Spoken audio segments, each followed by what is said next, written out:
दोस्तों ये बात तो सत्य है कि यदि हमें लालू के बेटे का भविष्य सुंदर करना है तो हमें राजद को वोट देना होगा। यदि केजरीवाल के बेटे बेटियों का जब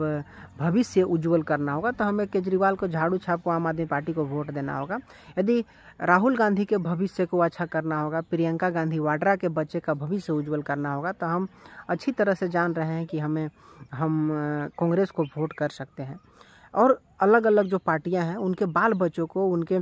पर्सनल जो परिवारवाद जो नेता हैं, उन लोगों के यदि भविष्य सुधारना होगा, उन लोगों को हमको अरबों करोड़ों रुपए घोटाला करने के लिए मौका देना होगा, तो हमें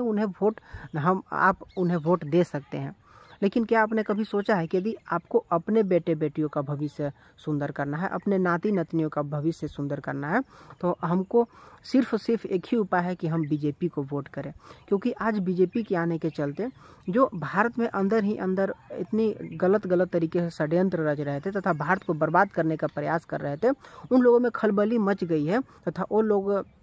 बिलबिलाते हुए कीड़े मकोड़े की तरह बाहर आकर के अनशन काम कर रहे हैं और उसे हम अभी स्पष्ट तरीके से देख सकते हैं। और आज तमाम जो विपक्ष में पार्टियां बैठी हुई है, जो अलग अलग राज्यों का नेतृत्व करती है, जो यही दावा करती है कि हम देश के सुधारेंगे, लेकिन उन लोगों के द्वारा किस तरह से यहाँ पर अत्याचार किया जा रहा था, भारत के जनता के साथ किस तरह से उनके द्वारा व्यवहार किया जाता था, इस चीज़ को हम भली भांति देख रहे हैं, समझ रहे हैं। लेकिन अभी तक जनता इस चीज़ को नहीं समझ रहा है कि आखिर उन पार्टियों ने हमें क्या दिया। और आज 8-9 साल में जब भारत में प्रधानमंत्री नरेंद्र मोदी की सरकार है, बीजेपी की सरकार है, तो इन सिर्फ 8-9 सालों में इन्होंने हमें क्या दिया, हम इस चीज़ को भूलते चले जा रहे हैं। और उन्होंने हमें सारा का सारा चीज़ दिया जो हमें ज़रूरत था, और जिस चीज़ को बरसों से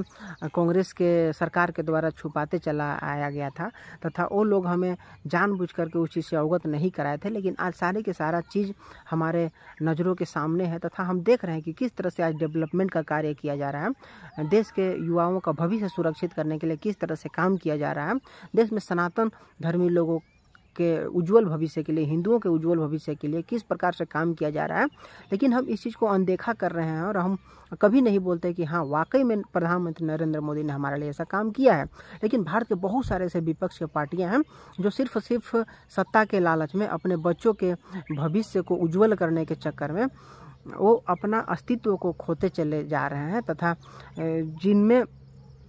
थी कि जो वोट मांगते थे तो हिंदुत्व के नाम पर कि हम हिंदू होने के बावजूद भी हिंदू का समर्थन नहीं कर रहे हैं। और ऐसे ऐसे नेता जो हैं वो लोग, उनके चंगुल में उनके लिए काम करने वाले आज भी बहुत सारे सनातनी लोग हैं। और ऐसे भी लोग हैं जो कि स्पष्ट तरीके से हिंदुओं का अपमान करते हैं और वो भी हिंदू होकर के, हिंदू नेता होकर के। लेकिन आज भी बहुत सारे ऐसे लोग हैं जो कि उनका समर्थन करते हैं। तो सोचिए कि आखिर हमारे देश की स्थिति क्या होगी यदि हमारे दुश्मनों का हाथ हमारे अपने ही लोग यदि थाम लेंगे, हमारे दुश्मनों का सहयोग हमारे अपने ही लोग करेंगे, तो आखिर हमारा जो सिचुएशन है वो तो गड़बड़ होना ही होना है। तो जाहिर से बात है और यही आज हो रहा है, जो कि बहुत ही दयनीय स्थिति है। और यदि ऐसा होता रहा तो हमारी